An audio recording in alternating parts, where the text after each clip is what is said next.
Okay, I see that we have a quorum with us today of members. This is a meeting of the full committee of the Ways and Means Committee of the House. Welcome to all the committee members today. I see one or two new ones that I'd like to introduce in just a minute, and we're just delighted to have them on our committee with us. Also, our vice chair has returned, which good. It's always good to have you here as well. I have one request from a presenter that, and unfortunately today there are a lot of conflicting committee meetings going on at this exact hour. Chairman Smith is asked to present first. Is there anyone else here to present that has an urgent need to be immediately second on the list? Otherwise, we'll just take them on what order they're written down here. Is anyone else? Okay. Chairman Smith, I'm going to let you go ahead, and then I'm going to introduce our new committee members and some of that stuff, but I know you've got to get somewhere. Right, if you want to just sit here, those mics are hot. And you're recognized to present whichever order you prefer, House Bills 951, 952, and 953 as first readers, Chairman. Thank you, Mr. Chairman. Thank you, other bill presenters and members of the committee. And may I generally present all three bills because they really have the same subject matter. There is a legal reason why they've been split up this year, and I'm talking about the sales tax holidays. The reason I come before you every year is that I, for one, felt like this should be a sunset provision bill. So it behooves us each year to examine it to make sure it's something we wish to continue. We all know we have difficult economic times and that our decisions are not always going to be easy. When I talked to Legislative Counsel Joe Schroyer, there's a possibility maybe if both bills passed the General Assembly and went to the governor and he had later information or such as that, then it could fall to him to maybe want one section of the bill but not the other. And if that scenario occurred, the only option he would have would be to veto the whole bill. So what I've done is given you House Bill 951, which creates two sales tax holidays, and one is for schools, the end of July, 1st of August. The other one is for the Energy Star, which is in October. And then I broke it down. So 952 is just the school sales tax holiday, end of July, 1st of August, and 953 is the Energy Star holiday for October. And there are fiscal notes required. The last one was in 2009, and I think the application has been made for it for 10. Thank you. Okay, is there any questions for the chair lady from any members of the committee? I don't see any. We're going to assign all three of those propositions to our sales tax subcommittee, Chairman Smith, and that would be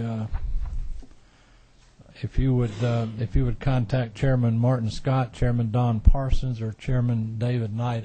Either of those three gentlemen can arrange hearings for you in the near future at your convenience.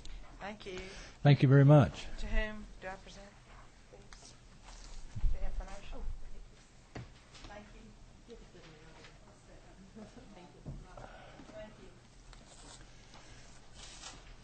Before we go much further, I want to welcome, I see one of our three new members here with us today. I want to welcome Representative Meadows to our committee. We certainly appreciate you being here today, sir, especially with all the other obligations you've got going on these days, and I only mean that in a complimentary way, and we're delighted to have you on Ways and Means Committee. Does everybody know Representative Meadows? Have a chance to get to know? Well, welcome, sir. Okay, next on our agenda, Representative Burkhalter is here. You're recognized, please, sir, to tell us about House Bill 903, if you would, please.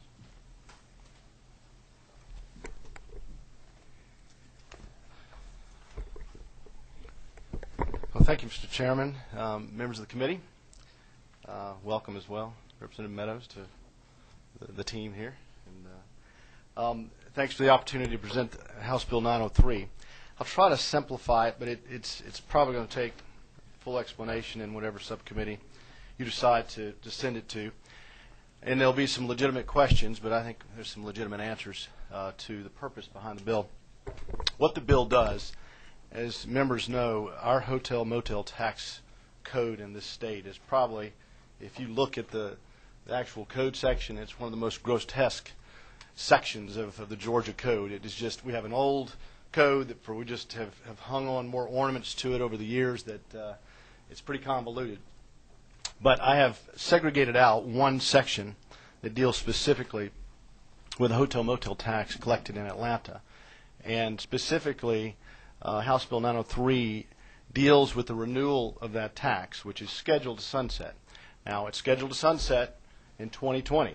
And your first question is, well, why in the world are we here 10 years in advance even discussing this? Well, because we have a lease, we have an anchor tenant at one of our best state-owned properties, that being the Georgia World Congress Center, and that anchor tenant happens to be the Atlanta Falcons. Now, regardless of what you think about the Atlanta Falcons, regardless of what you think about ownerships of NFL franchises, we are one of 22 states in the country that have one. And you just go ask any community that's lost one as to what it's done to their community and as far as the economy, the identity of the community, and many other intangibles. And they will tell you, if you can structure a deal to keep a team in your town, you do it. We did it with the Georgia Dome. Matter of fact, we have one of the most favorable arrangements with an NFL franchise of any city, of all the franchises in the country. What this does, extends, or renews, I should say, the hotel motel tax for a time period that would cover any bonds that might be necessary to renovate the dome or do whatever the Georgia World Congress Center governing board decides to do with the Falcons. They don't have to do anything with them. And that's, as you know, they are a state authority, 15 members appointed by the governor. They have full decision-making power on our behalf. It is a state-owned property. Any bonds, of course, being issued, the General Assembly would have to certainly approve those. Renews it, and I suggest that we extend the date, but also do something a little bit more that, quite frankly, I think the Atlanta Falcons would rather us not do. I'm proud that they're here. I'm proud they're on a state facility at the Georgia World Congress Center. But in this language, I put in some additional wording which restricts them and restricts the renewal of this tax and the collection of that tax towards any debt service for a facility for an NFL franchise to them staying on the Georgia World Congress Center campus. Again, probably something that they're not totally happy about, but we can't allow the Georgia World Congress Center to even begin negotiations unless they have some sense and security that they have this line of credit, so to speak, this hotel motel tax in place. To summarize, it takes about 5 years to do not only planning, construction, and negotiation for a professional football venue, whether it be renovating the Georgia Dome or whether it be building a new stadium. As a member of the Overview Committee for 7 years on the World Congress Center, I can tell you the prevailing mood now is to keep the dome.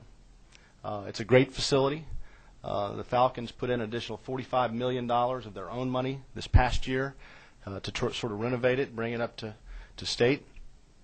But nonetheless, as our governing board even begins to discuss this matter with the Falcons, they obviously can't discuss it with a 5-year or a 10-year window, because anybody who knows how bonds work for these type of deals, certainly the life of the bonds are substantially longer. They have asked that they get this line of credit. The governor, I've had extensive conversations with Governor Perdue. He wants to set the stage in his final session for positive negotiations if there is a deal to be made with the Falcons. The new mayor, Kasim Reed, is enthusiastically supportive of this. And let me just say, finally, without talking too long, Mr. Chairman, the hotel motel tax in Atlanta is not just for the Georgia Dome. As a matter of fact, only about 30% of it goes towards the Georgia Dome. A portion of it goes towards the World Congress Center, the convention space, the 1.4 million square foot of convention space that we lure people to Georgia from all over the world to come and host shows on. But there's the other stakeholders are the ACVB, which promotes this city, promotes this region, and promote it they do. Just to give you a little summary as to what this means to our state. And I kind of look at the World Congress Center as one of those 3 economic engines in our state. The port's certainly one, the airport's certainly one, and the World Congress Center is certainly one. But the total economic impact on our state last year from the World Congress Center alone was $1.9 billion. Total new dollars was $1.1 billion. Some $677 million in personal income related to the business that comes to the World Congress Center. The Dome's no small fry either.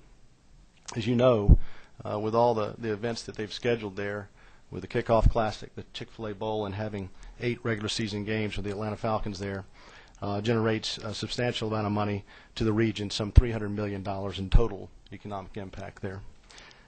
Net result to our state in our coffers that go into that budget that we make tough decisions on in our local governments is some $180 million tax dollars per year. Losing your anchor tenant would definitely change the complexity of this state-owned property. I think this gives our World Congress Center Authority the ability to at least begin the discussions. There again, the triggers don't have to take place, because if they don't want to strike a deal with the Falcon, they don't have to do it. So with that said, I'm sorry for the long explanation, but it's one that I know that many questions will come from, Mr. Chairman, and appreciate your time here today. Thank you. And I'm really excited about the potential that this represents, and I'm sure it is going to spark a lot of very healthy debate and discussion and vetting, and I look forward to that. I'm going to sign this. I have a question. Excuse me. Would you yield for a question? Sure. 27. Who's that? Chairman Williams. Thank you, Mr. Chairman, and welcome Representative Burkhalter to the committee. My concern is there's been talk through Arthur Blank and others about a new stadium. Is this bill, would that, I see where it's could be extended on state property, but what if you had to, what they wanted to build a new one? What would you do? What's there now? Well, the Dome is still a great facility.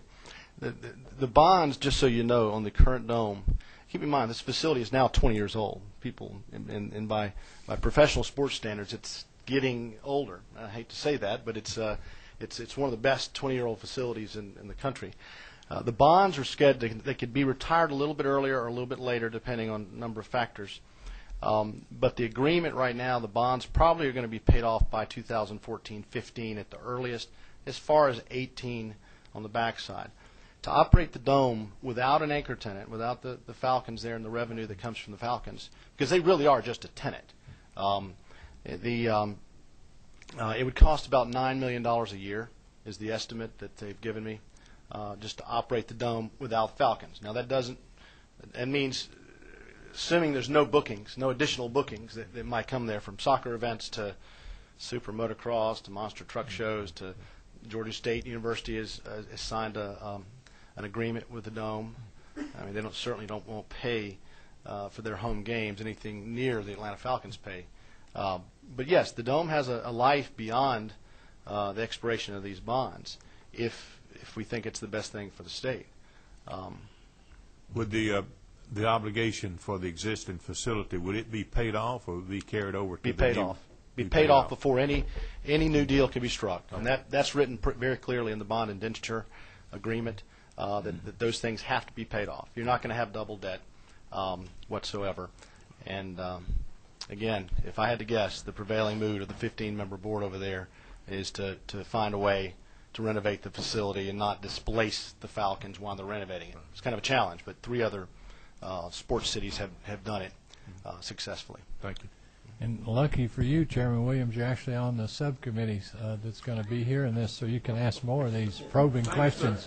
Well, maybe I didn't answer one part of your question, Mr. Chairman. You asked about them moving, going to another location in Atlanta. Certainly, there's always that discussion that comes around this process.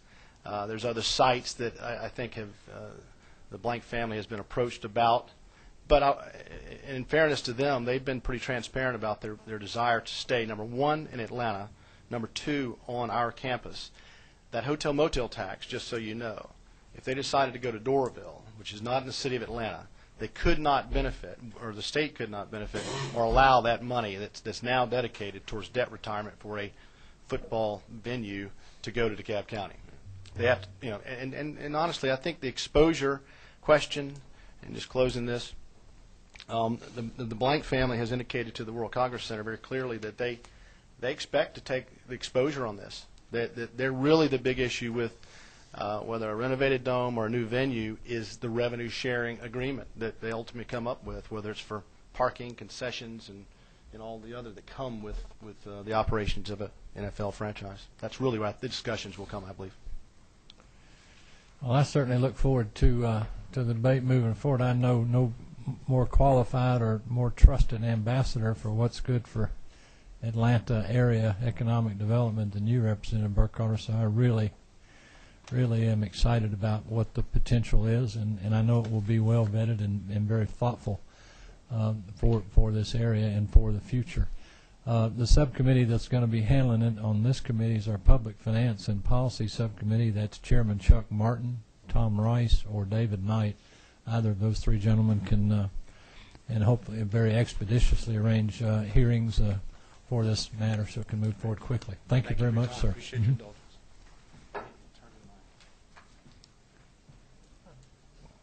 Thank you. We'll get it. Thank you very much. Thanks.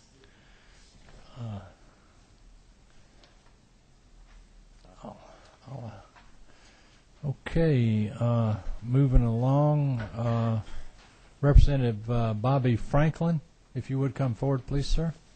Chairman Franklin, and tell us briefly about House Bill 877, please, sir. Thank you, Mr. Chairman and members of the committee. House Bill 877 is a result of being tired of being bribed by the federal government to put our own people into tyranny in order to continue to receive federal funding.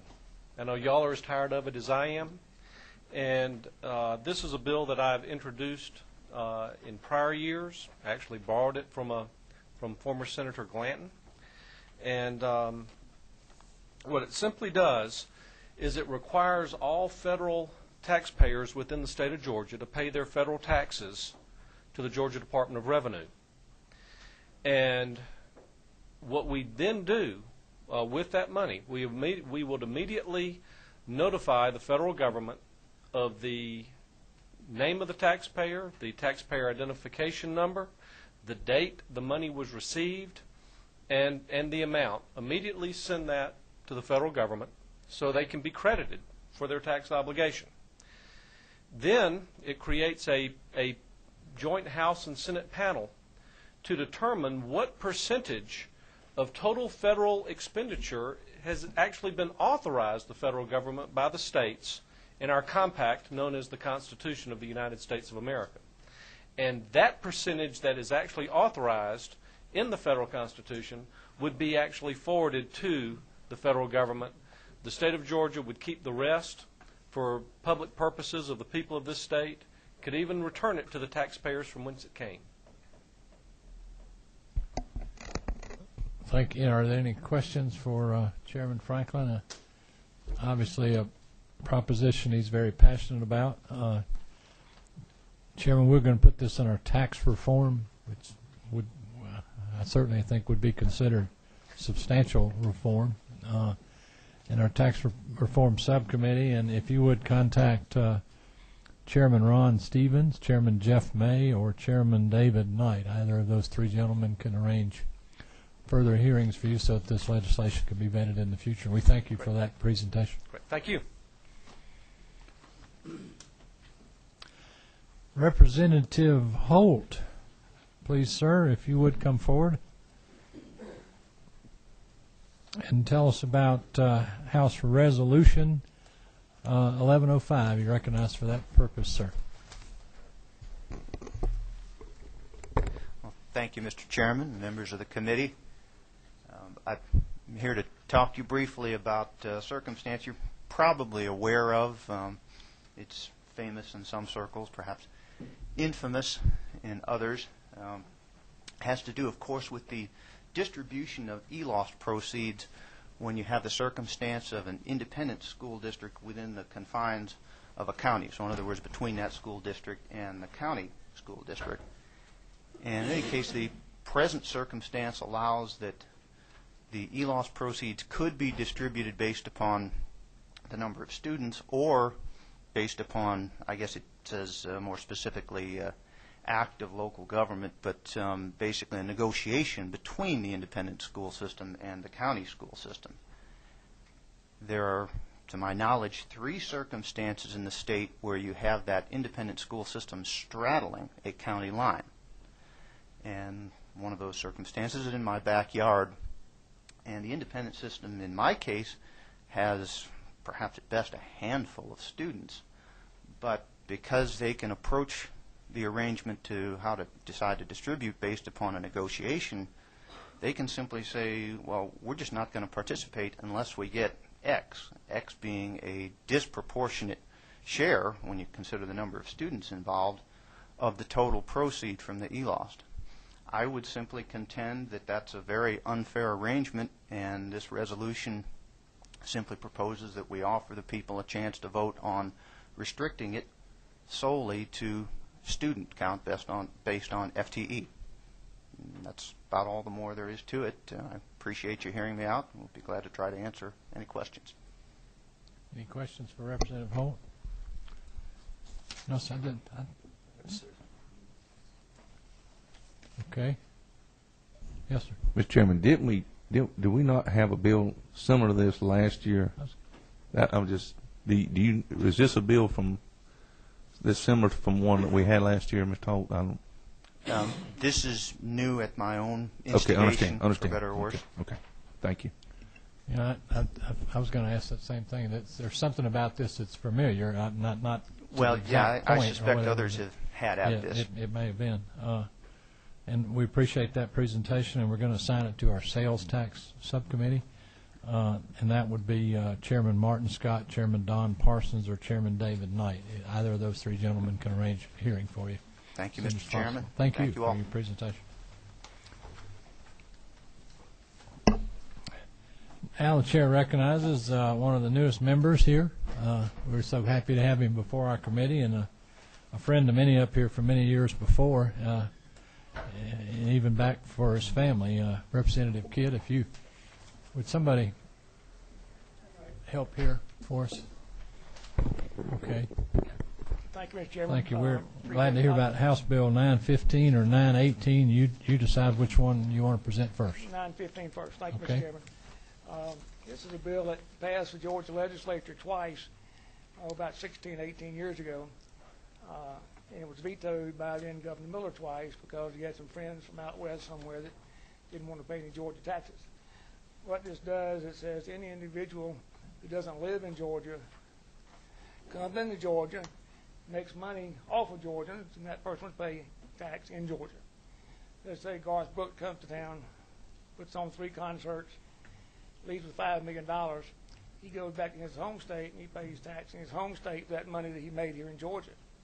This would require him to pay tax in Georgia off the money he made from the 3 concerts here in Georgia. Similarly, like an athlete, Braves pitcher, might be paid $18 million a year. While he has a house here, his residence is in another state. He doesn't pay any income tax on the $18 million that Atlanta Braves pays him. He goes back to his home state and pays tax on his home state. So it's not going to cause them to pay any more taxes than they're currently paying. You've got to give Georgia their proportionate share because the money really was generated here in Georgia for their income. That's 915. Okay. 24, is that Representative May? Thank you, Mr. Chairman. So on the other side of that, if, for instance, an Atlanta Braves player who lives here and when he goes and plays games in another state, would we lose the income tax from that? No. Or would you expect a reciprocal approach from other states? Well, he would be paying tax on here. Other states, to be honest with you, in Braves and baseball, some states do it considerably different. A lot of professional ball players really get paid for a specific game, not based on, you got a salary of $10 million. Right. But you might get $50,000 per game. so to speak. And so some states we charge them tax on the $50,000 in that state. We don't do that here in Georgia. What do you have a list of other states that currently do that, where they're taxed in the other state as well as on the income in Georgia? We could get that, but there's not that many states that do it. I know that I had some people look at this several years ago on doing that, and it was a little bit too complicated in Georgia to want to jump into that basket at the time. But this was just taxing if they made money here. If somebody makes less than $5,000, like somebody performing arts theaters, it wouldn't affect those that make just a little bit of money, like circus entertainers or something like that. I'm just curious if we would actually lose revenue if other states did reciprocal agreements to the same effect. I would think that other states might lose money because they're getting the revenue in their state from the income they're making here in Georgia. And Georgia would gain revenue because they'd be paying tax here in Georgia. The individual wouldn't make any difference because you can pay tax in one or two places. And this was, to me, a way of generating additional income for the state without putting the burden on the property taxes to pay. To kind of help you with that, most athletes go to a state that does not have a state income tax to establish a residence. So, in fact, they're not paying an income tax. A lot of athletes and performers do that. Well, you bring it up, Greg Maddox, for instance, he was paid $18 million here. His home residence was Las Vegas. It had been his home residence forever. But Las Vegas didn't have a tax, so he made $18 million here, didn't pay tax anyway. Interesting. Pretty good deal. Okay. Any other questions from members? 27. Thank you, Mr. Chairman. Question to Representative Kidd. What about who's going to be responsible for either giving him a W-2 or a 1099 for Georgia? If he plays in Atlanta, does the state do it, or who's going to? It would be like a sports athlete. Their payments would like a W-2 or a 1099 or some aspect of that. If it was a concert, the venue where you had it, where it collects all the money, and they're going to give them the cash after expenses to take back home with him, they'd also be giving him a 1099 or a W-2 or some aspect showing how much you owe the state. Okay. Any further questions? Mr. Kidd, we are going to assign this to the Income Tax Subcommittee. James Mills, Alan Peake, and David Knight are the co-chairs. You can get one of those co-chairs and establish when you want to take your to that committee. Thanks, sir. The other one is might be a little bit more interesting. House Bill 918. I don't have a problem doing this myself. What this is a 2% sales tax across the board, and it has automatic repealer in it. It's when Georgia's revenue equals that it was in 2006. That's on page 2, lines 34 through 41. When Georgia's revenue equals that of 2006, which was a good year, then that 2% sales tax would come off. Most public people say, oh, they'd blame old politicians. They put a tax on and never take it off. Once you put it on, it never comes off. So Georgia needing revenue now, I thought this might be a way of saying we'd put one on, but at the same time, set a time certain when it would come off. We all know the economy's going to turn around. At least it better turn around. And when it goes back to equaling the 2006 level, this 2% would come off. Any questions? Questions, committee members? I know I was non-controversial. Ms. Glenn? Thank you, Mr. Chairman. Help me understand. You're saying that once the economy, once our budget reached the 2006 level, then we would take this sales increase off? Yes, sir. How do you address the issue of continued growth?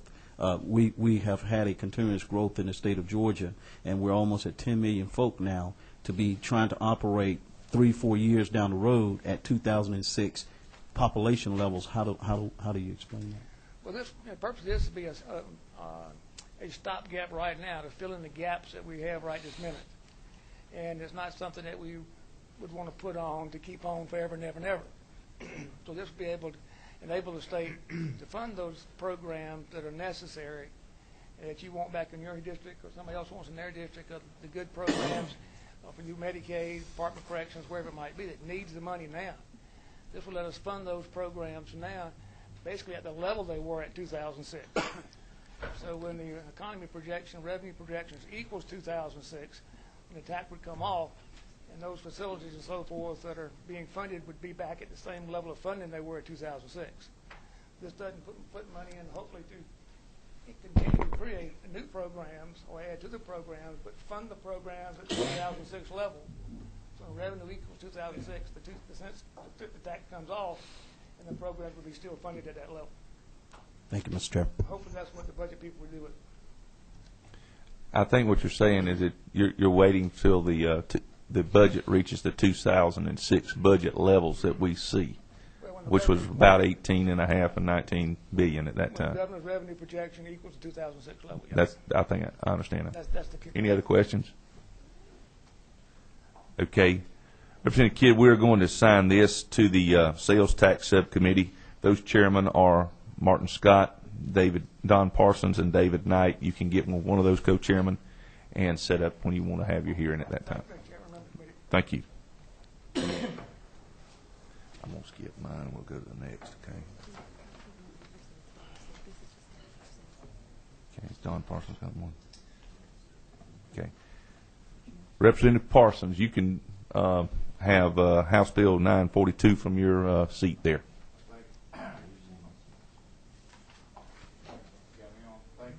I'm sorry, 28. Thank you. Thank you, Chairman. This just extends the sunset on a sales tax exemption. It's already in place, extends it 2 more years. It extends the sales tax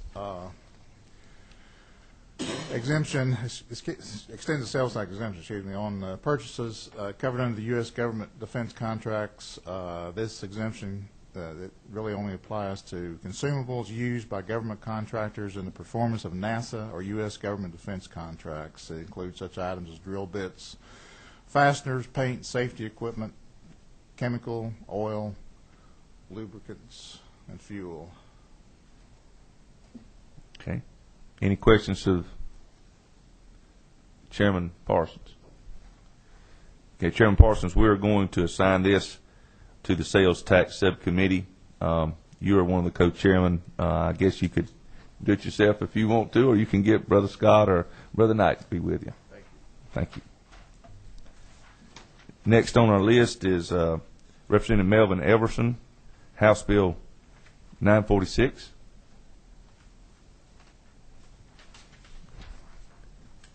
Melvin, you here? I thought I saw him earlier. I guess he's here. Welcome back, Mr. Chairman. Okay. He's not here. I guess we're just going to go ahead and assign this to the Income Tax Subcommittee. Since we don't have him here, we'll go ahead and assign that, and we'll start debate there. Somebody, if you will, Lindsay, let's just notify him as to James Mills, Alan Peak, or David Knight as a chairman. Okay. Mr. Chairman, I'll turn it back to you. Where'd you get on the agenda? I've got it right here to me.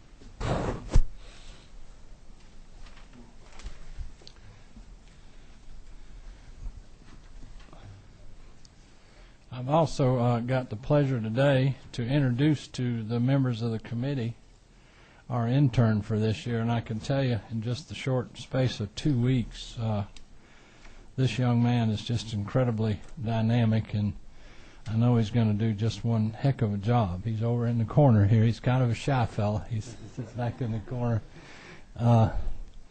He's a student at some place they call Georgia Tech, so that'll tell you a little bit about how smart he must be, or he wouldn't be there. But he was born here in Atlanta.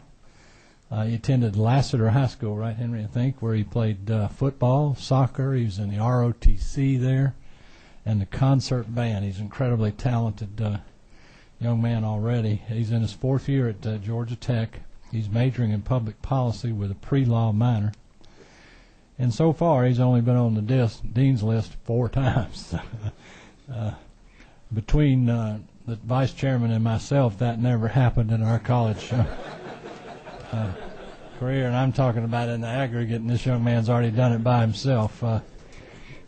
He's while he's been in school, he's worked with the intramural office, Connect with Tech program, the summer tech rec camp. That probably has to do with finding and embarrassing Georgia students. I'm not sure, but could be either. And he's his fourth semester is Georgia Tech soccer team captain. How about that? And we're really pleased to have Henry Furtick as our intern right here. Henry, would you like to say anything to the committee? You don't have to, but go ahead. I'm just really excited to be here. I learned a lot. There's so much that goes on here that they really can't teach you in the classroom. I'm so thankful to be able to have this kind of opportunity, and I'm so excited to be here. I'm looking forward to this community.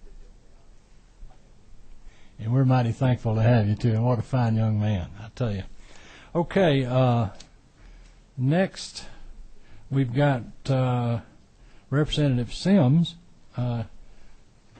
You're recognized to tell us about House Bill either 928 or 929 with accompanying resolutions, and you choose whichever one that you want to go first. I'm going to go 928, and I'm going to do the resolution first so to kind of get us back into the ballgame. Thank you, Mr. Chairman, ladies and members, ladies and gentlemen of the committee. Basically, this is a ballot of a proposed amendment under House Resolution 1109 that will allow the citizens of Georgia to amend the Constitution as to require that lottery tickets be taxed at the dedicated rate for the state sales and use tax only, just the state rate. This would also be funded directly for K through 12 education. The fiscal note shows you that it's about anywhere between 136 and 146 million. If we did that, I think we could probably do away with our thinking that we may have to do furloughs, and it would be directly involved with education as to what the Constitution is required all funding for the lottery to be. And this would be the first time that lottery funds would actually be used for K through 12. We will allow the people in order to have a vote on this in a statewide referendum.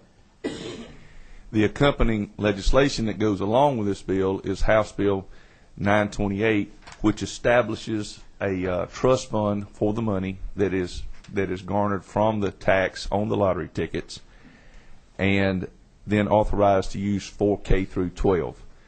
Basically, that's what House Bill 128 and House Resolution 1109 do. I'll stand for questions. Gentlemen, you for questions. Yes, sir. Representative soon-to-be Senator Glenn.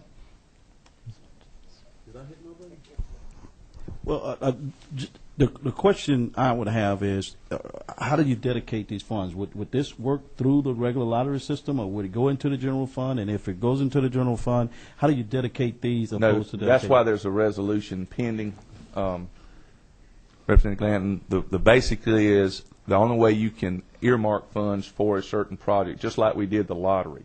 All lottery proceeds had a referendum that required them to establish that money for pre-K and for adult tech ed and for higher education. All those funds are earmarked for that through the lottery. We did that by referendum, and the only way you can earmark money is to do that. That's why the Resolution 1109 is there, that says the people will require the money to go to education, K through 12, and then the accompanying legislation that goes along with that, the enabling legislation, establishes the trust fund for that money once it's collected to go directly for K through 12. Follow up, Mr. Chairman.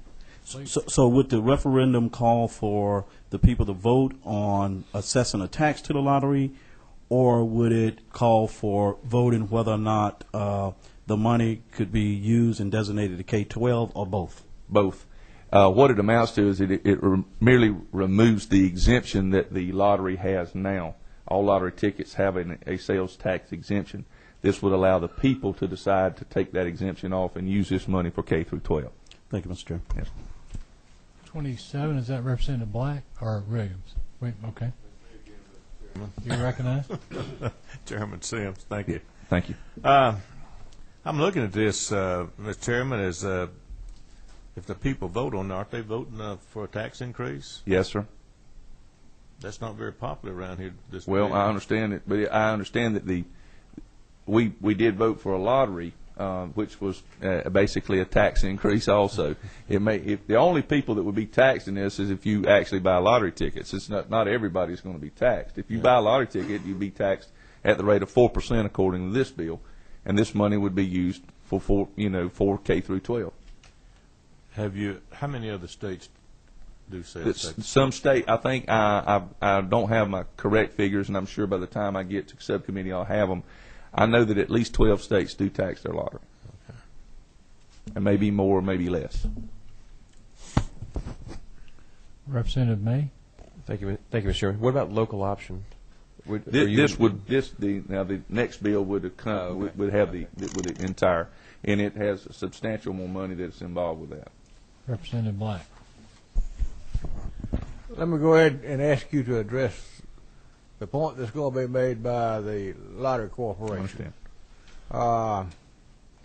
Their contention is that they have done studies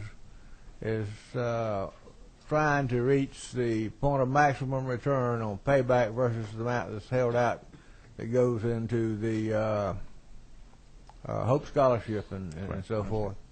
And if you put taxes on this, they're going to have to roll back the amount that goes into the Hope to be able to reach that maximum return from the people that play it.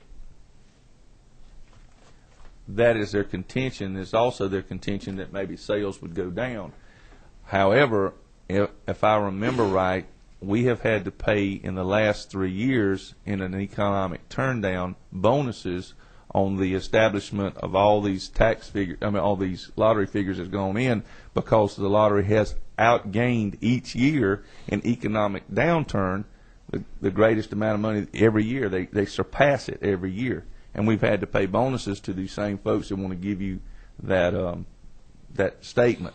Part of that would be the bonuses would be turned down also, and they don't want to see those lost. It's basically about their pocketbook rather than the turn down of the actual proceeds that go back in the funding. Well, the bonuses are only a fraction of the. I understand, but it's still quite a bit when you consider. And I've had some discussions with them, and as they set the figures on how much of that money that people wager will go into payback. I understand. Right. Okay. I don't see any other questions on 928 and the accompanying resolution. That bill and resolution will be assigned to our Tax Reform Subcommittee with Chairman Stevens, Chairman Jeff May, or Chairman David Knight. Okay. And I don't think anybody could certainly question your courage, Chairman Sims. You want to tell us about House Bill 929 and the accompanying resolution 1110 for that? 1110 is the same bill. It actually establishes the entire. It has both the local option and the state sales tax, the entire 7%. And again, this money is about, between Lindsay and I, we came up with a fairly good figure of about $250 million that would go back to K through 12 education, and that would it established that for. Again, the only lottery funds that would actually be going toward K through 12 as a benefit to our teachers and our local systems that are out there. Doing it as a means to try to help in a situation that's causing a lot of problems right now. Mr. Chairman, thank you for that presentation. That bill as well and accompanying resolution will be assigned to the Tax Reform Subcommittee, same chair people that I recited to you earlier, and thank you for those presentations. Is there any other business come before the committee? I sure want to thank each member today. I know everybody had conflicting meetings. I'm sorry for that. Several of you have gone and come back. Your service is not overlooked here. We appreciate it very much. With no further business, we stand adjourned. Thank you, Mr. Chairman. I know that's